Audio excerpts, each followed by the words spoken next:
मेरी कहानी सुनने के लिए सब्सक्राइब करें और बेल आइकन दबाना ना भूलें।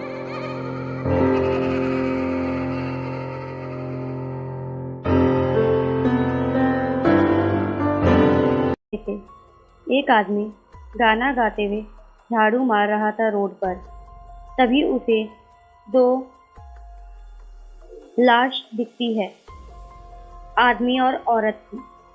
वो नजदीक जाकर देखता है तो उसे पता चलता है कि वो दोनों मर गए हैं। तभी वो घबरा जाता है। अरे ये क्या है? दोनों मर चुके हैं। पुलिस को कॉल लगाता हूँ, 100 डायल करता हूँ। हेलो पुलिस स्टेशन, यहाँ दो लाश पड़ी है, यहाँ ये सुनसान रोड पर। हाँ, अरे क्या बोल रहे हो? कुछ समझ नहीं आ रहा है, ढंग से बोलो जरा।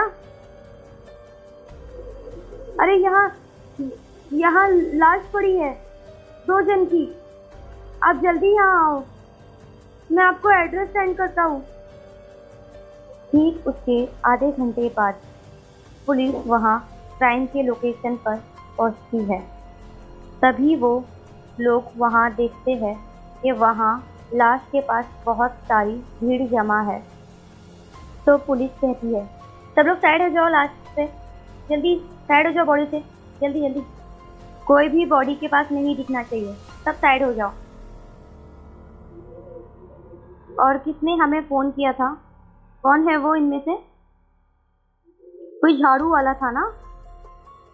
हाँ हाँ हाँ हाँ साहब, मैं था साहब। इतनी बार मैं क्यों कर रहे हो? कोई अवार्ड मिल रहा है क्या? जल्दी आओ यहाँ पे। और क्या देखा तुमने वो बताओ। साहब, मैं सुबह 6 बजे रोज झाड़ू लगाता हूँ ये रोड पर। तभी मैंने यहाँ पे देखा, यहाँ लाश पड़ी थी, तो मैं लाश के करीब गया तो देखा कि इनकी तो सांसें नहीं चल रही है। तभी मैंने आपको फोन लगाया। तभी इंस्पेक्टर दीक्षित कहते हैं, तुमने और कुछ देखा? कोई आसपास में ऐसा कुछ देखा आपने? नहीं सर, मैंने कुछ नहीं देखा, बस मैंने वही बॉडी देखी और मैंने फौरन आपको कॉल किया। बॉडी के आसपास में देखो, शायद कुछ क्लू मिल जाए, और गाड़ी में भी देखो, ठीक है? ये लोग बात ही कर रहे थे, तभी दूसरा हवलदार आवाज देता है, दीक्षित सर, यहाँ कुछ मिला है, इधर आइए, यहाँ कुछ मिला है। तभी इंस्पेक्टर दीक्षित वो तरफ चले जाते हैं जहाँ पर से वो हवलदार ने आवाज दिया था, और उन्हें कहता है, ये देखिए सर, ये गाड़ी में बच्ची बेहोश मिली है सर। हाँ, तो उसे उठाओ और होश में लाओ, जल्दी करो, शायद ये कुछ बता सके हमें। तभी वह हवलदार बच्ची को होश में लाने की कोशिश करता है, पर वो हवलदार की लाख कोशिशों के बाद भी बच्ची होश में नहीं आ रही थी। आखिर इंस्पेक्टर दीक्षित वह बच्ची को हॉस्पिटल ले जाने कहते हैं, और इंस्पेक्टर कहते हैं, वह बच्ची को जब तक होश नहीं आता तब तक उसी के पास तुम रुको। ठीक है सर। फिर इंस्पेक्टर दीक्षित बाकी हवलदार को ऑर्डर देते हैं, जब तक तुम बाकी हवलदार गाड़ी चेक करो, कुछ क्लू मिलता है क्या, ठीक है? ठीक है सर। पूछताछ करते करते 1 घंटा हो जाता है इंस्पेक्टर दीक्षित को। तभी इंस्पेक्टर दीक्षित कहते हैं हवलदार से, अब मैं भी निकलता हूँ हॉस्पिटल के लिए, वह बच्ची को देखने के लिए, ठीक है? हाँ ठीक है सर। आखिर वह बच्ची ही बता सकती है क्या हुआ था उन दोनों के साथ। चलो फिर मैं निकलता हूँ।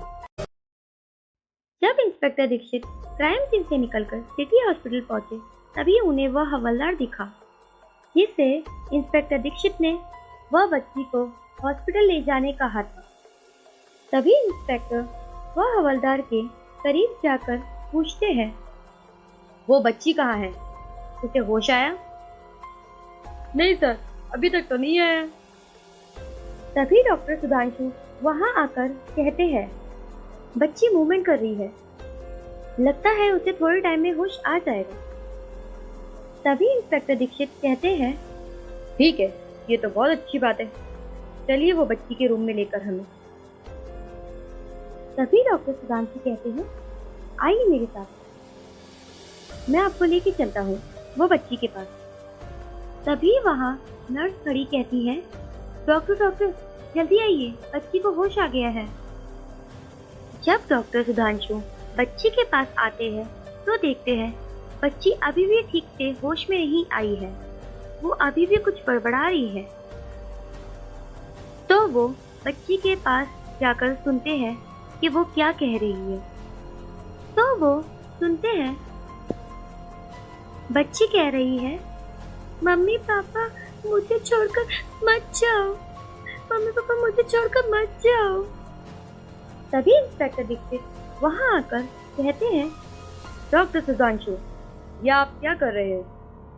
तभी वह बच्ची इंस्पेक्टर दीक्षित की आवाज सुनकर चिल्लाने लगती है और कहती है, मुझे मत मारो, मुझे मत मारो, मुझे मत मारो, मम्मी पापा। तभी इंस्पेक्टर दीक्षित वह बच्ची के पास आकर कहते हैं, बेटा डरो मत, मैं इंस्पेक्टर दीक्षित हूँ, मुझे बताओ क्या हुआ था आपके मम्मी पापा के साथ, मैं आपकी मदद करूंगा। आपने क्या देखा वो मुझे बताओ। Uncle, inspector uncle, mummy papa कहाँ है? मम्मी पापा ठीक तो है ना? वो लोग पापा से हेल्प मांग रहे थे,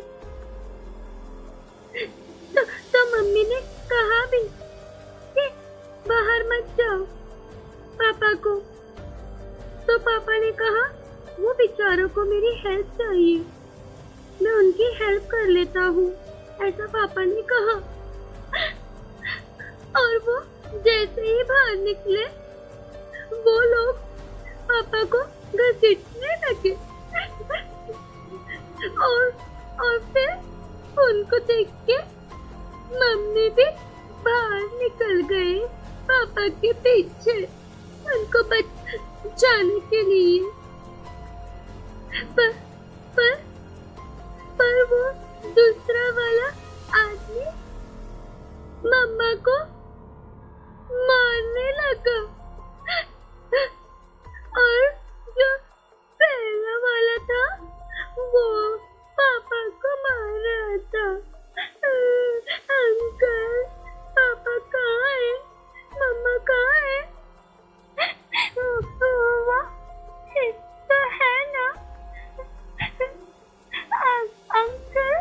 तभी इंस्पेक्टर दीक्षित को हवलदार का कॉल आता है और वो कहते हैं, हेलो, हाँ ठीक है मैं आता हूँ, हाँ तुम वहीं रहो, ठीक है, ओके बाय। फोन रखने के बाद इंस्पेक्टर डॉक्टर सुधांशु को कहते हैं, अच्छा डॉक्टर सुधांशु, मैं अभी निकलता हूँ, ठीक है, मुझे जरा और थोड़ा काम है।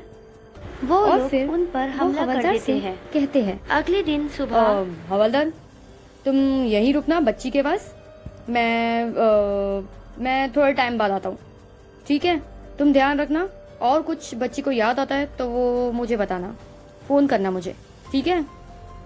ओके साहब। हॉस्पिटल से निकलकर इंस्पेक्टर दीक्षित ठीक 1 घंटे बाद क्राइम सीन की जगह पर पहुंच जाते हैं और वो हवलदार से पूछते हैं, हाँ क्यों कॉल किया था, बताओ, वहाँ ले चलो मुझे। हाँ साहब ठीक है, चलिए आइए मेरे साथ। जब भी इंस्पेक्टर वो हवलदार के साथ जा रहे थे तभी उन्हें कुत्तों की भौंकने की आवाज आ रही थी। तभी वह हवलदार ने कहा, सर ये देखिए, यहाँ पर ये कुत्ते कब से भौंक रहे हैं, बार बार यही जगह आकर रुक जा रहे हैं, हमें लगता है यहाँ कुछ है, इसीलिए ये कुत्ते बार बार यहाँ आकर रुक जा रहे हैं और भौंक रहे हैं। ठीक है, तो तुम एक काम करो, ये जगह को खोदना स्टार्ट करो, बाकी लोग को बुलाकर। ठीक है? हाँ साहब, ठीक है, हम अभी स्टार्ट करते हैं। जब भी वो लोग वो जगह को खोदने लगते हैं, तभी उन्हें वहां से बहुत गंदी स्मेल आने लगती है और वो लोग कहते हैं, सर सर यहाँ आइए, सर यहाँ आइए, यहाँ आइए, बहुत गंदी स्मेल आ रही है। तभी दूसरा हवलदार आवाज देता है और कहता है, सर सर यहाँ आइए, यहाँ देखिए, यहाँ 2 बॉडी मिली है, जल्दी आइए। हाँ हाँ, आया आया।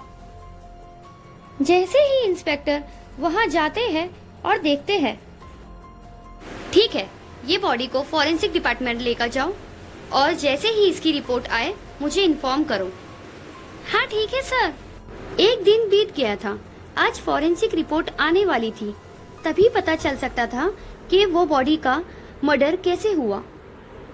ठीक आधे घंटे बाद हवलदार आता है इंस्पेक्टर दीक्षित के पास और कहता है, सर फॉरेंसिक रिपोर्ट आ गई है, आप चेक कर सकते हैं।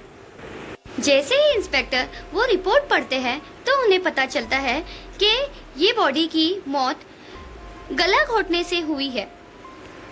वो रिपोर्ट पढ़ने के बाद इंस्पेक्टर दीक्षित कहते हैं, ठीक है, तुम एक काम करो हवलदार, मुझे फॉरेंसिक डिपार्टमेंट की ऑफिस में ले चलो। हाँ ठीक है सर। ठीक 20 मिनट बाद जब वो लोग पार्किंग एरिया में पहुंचते हैं फॉरेंसिक डिपार्टमेंट के, तो इंस्पेक्टर दीक्षित कहते हैं हवलदार से, तुम यहीं रुको, मैं अंदर जाकर आता हूँ। ठीक है?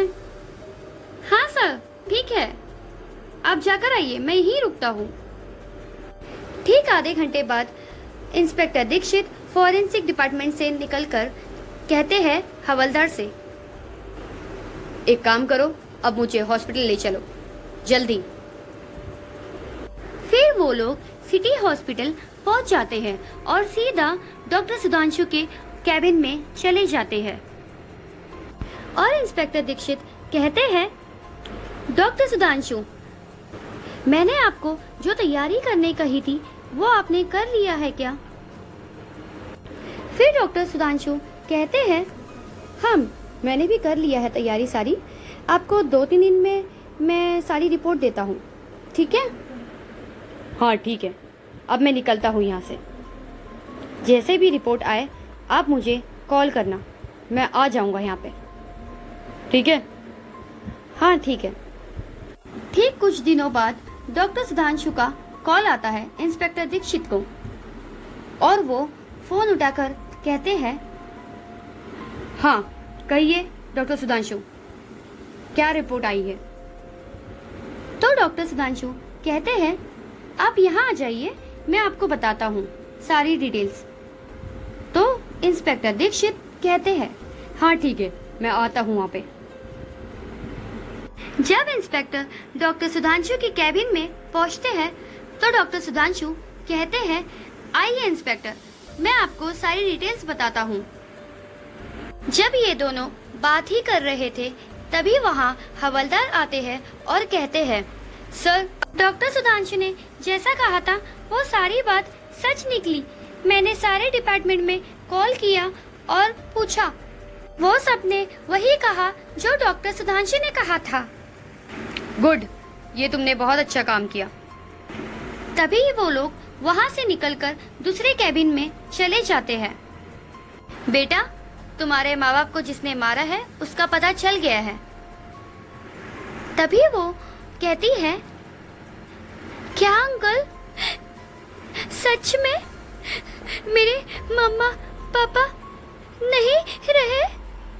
उनको सच में किसी ने मार दिया?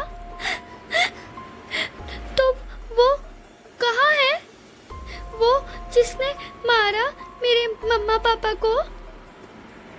अब बस भी करो त्रिशा, कितना गेम खेलोगी? तुम्हें समझ आ रहा है तुमने कितने जन को मारा है? हाँ, हमने सारी जगह पे जांच किया है तो हमें पता चला तुमने और भी काफी जगह पे मर्डर किया है ऐसी सेम। तुमने पुणे में भी किया है, तुमने गुजरात में भी किया है और ऐसी कितनी जगह है पता नहीं, नाम अलग अलग चेंज करके तुमने ऐसा किया है। ऐसा क्यों करती हो तुम? बताओ हमें। हाँ इंस्पेक्टर, हाँ मैंने मारा और मैं और भी लोगों को ऐसी ही मारूंगी। जितने भी माँ बाप रहेंगे मैं सबको ऐसे ही मारूंगी। सभी ने मेरे साथ में गलत किया है। सभी माँ बाप एक जैसे होते हैं और तुम भी उनमें से हो। तुम्हारे भी बच्चे होंगे, तुम भी अपने बच्चों के साथ ऐसे ही करते होगे, उनको मारते पीटते होगे। फिर इंस्पेक्टर दीक्षित कहते हैं, नहीं, सब माँ बाप एक जैसे नहीं होते। तुम ये गलत सोच रही हो और तुम अब तक ये गलत करते रही हो। ऐसा तुम क्यों कर रही हो? ऐसा क्या किया था तुम्हारे माँ बाप ने तुम्हारे साथ जो तुम इतना गलत कर रही हो हर माँ बाप के साथ? बताओ हमें, जल्दी बताओ। फिर त्रिशा कहती है, हाँ मैं बताती हूँ, मैं बता रही हूँ। जब बचपन में मुझे जो चीज़ पसंद आ जाती थी मैं वो चीज़ चोरी कर लेती थी। इसीलिए मम्मी पापा बहुत नाराज़ हो जाते थे। इसीलिए वो मुझ पर बहुत चिल्लाते थे और थोड़ा बहुत मार भी देते थे। पर ये चीज़ मुझे बहुत गुस्सा दिलाती थी कि मेरे मम्मी पापा मुझे मार रहे हैं। इसीलिए मुझे और भी गुस्सा आता था तो मैं और चोरियां करने लगी। तो मम्मी पापा का भी मारना और ज़्यादा हो गया तो मुझे और गुस्सा आने लगा। मुझे लगा कि मम्मी पापा मुझसे प्यार नहीं करते बिल्कुल भी, तो मुझे उन पर बहुत गुस्सा आने लगा। तो वो मुझसे बहुत नाराज़ होते थे, मुझसे बात भी नहीं करते थे। तो मुझे और भी ज़्यादा गुस्सा आ रहा था। मुझे कोई चीज़ ला के नहीं देते थे, इसीलिए मुझे और चोरी करना पड़ता था। मेरे फ्रेंड्स लोग के पास में भी सब अच्छी अच्छी चीज़ें रहती थी पर मुझे नहीं मिलती थी। इसीलिए मैंने सोचा कि मैं चोरी करके ही सब चीज़ लूँगी वो लोगों से, वो लोग का सब चीज़ चुरा लूँगी और अपने पास रखूँगी। तो मम्मी पापा ने एक दिन सोचा, वो लोग बात ही कर रहे थे रूम के अंदर। तभी त्रिशा सुनती है, त्रिशा के पापा कह रहे हैं, हमें लगता है हमें त्रिशा को बोर्डिंग स्कूल में डाल देना चाहिए। तो त्रिशा की मम्मी कहती है, हाँ तुम सही कह रहे हो, हमें लगता है हमें उसे डाल देना चाहिए बोर्डिंग स्कूल में। उसे बहुत ज़्यादा चोरी की आदत लग गई है, शायद वहाँ जाके वो सुधर जाए। हाँ ये सही रहेगा, हम कल ही जाके उसका वहाँ पर एडमिशन करवाते हैं बोर्डिंग स्कूल में। हाँ ठीक है। पर कुछ हफ्ते बाद मैं वहाँ से भी भागकर आ गई और मैंने अपने मम्मी पापा का मर्डर कर दिया, उन्हें चाकू से मार मार कर। और मैं इसीलिए सभी माँ बाप से नफरत करती हूँ, क्योंकि वो लोग अपने बच्चों को सुधारने के लिए बोर्डिंग स्कूल में डालते हैं। इसीलिए पहले तो उन्हें मारते हैं और बाद में उन्हें बोर्डिंग स्कूल में डाल देते हैं। इसीलिए मैंने सोचा कि सारे माँ बाप को मार दूंगी, मैं किसी को नहीं छोड़ूंगी। तभी डॉक्टर सुधांशु कहते हैं, और इसीलिए तुम सबका फायदा उठाती हो बच्ची बनकर, इसीलिए क्योंकि किसी को पता ना चले कि तुम कितनी बड़ी हो, है ना। सबको लगता है तुम एक छोटी सी बच्ची हो, इसीलिए कोई तुम पर शक नहीं करता है। ये सही कहा ना मैंने? क्यों त्रिशा? असल में तो तुम एक 26 साल की लड़की हो, पर तुम्हारी बीमारी की वजह से तुम 6-7 साल की लड़की लगती हो। इसीलिए तुम्हारे पर कोई शक नहीं कर पाता कि तुमने उनका मर्डर किया है। क्यों, सही कहा ना मैंने? हाँ, पर ये तुम्हें कैसे पता चला?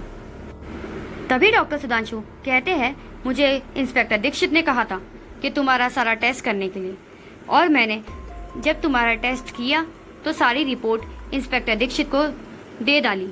तभी हमें शक तो था, पर रिपोर्ट आने के बाद हमें यकीन हो गया कि तुम मुजरिम हो। इसीलिए हम तुम्हारे पास आए, तुम्हारा सच जानने के लिए।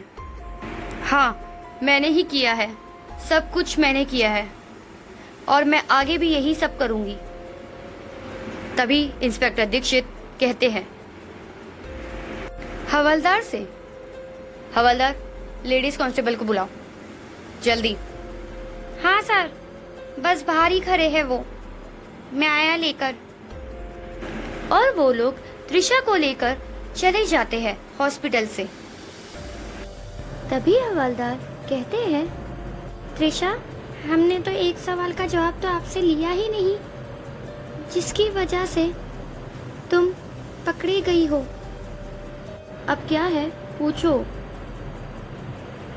तभी हवलदार कहते हैं, वो 2 लोग को क्यों मारा तुमने, जिनकी हमें बॉडी मिली है। तभी इंस्पेक्टर दीक्षित कहते हैं, गुड क्वेश्चन हवलदार। तभी त्रिशा कहती है, हाँ, मैंने मारा, क्योंकि वो लोग ने मेरे मम्मा पापा को अपने हाथों से मार दिया था, जो कि वो मेरा हक था, और उन्होंने मार दिया। इसीलिए मैंने वही चाकू लेकर उन दोनों को मारा और फिर उनका गला दबा दिया और फिर उन्हें गाड़ दिया, ताकि किसी भी लगे मेरी कहानी सच है। ज़रूर कोई गुंडे आए थे और मेरी मम्मा पापा को मार कर चले गए। तभी इंस्पेक्टर दीक्षित कहते हैं, ठीक है, हमें अभी कोई सवाल जवाब नहीं करना है, हमें हमारे सारे सवाल के जवाब मिल गए हैं। चलिए अब इसे लेकर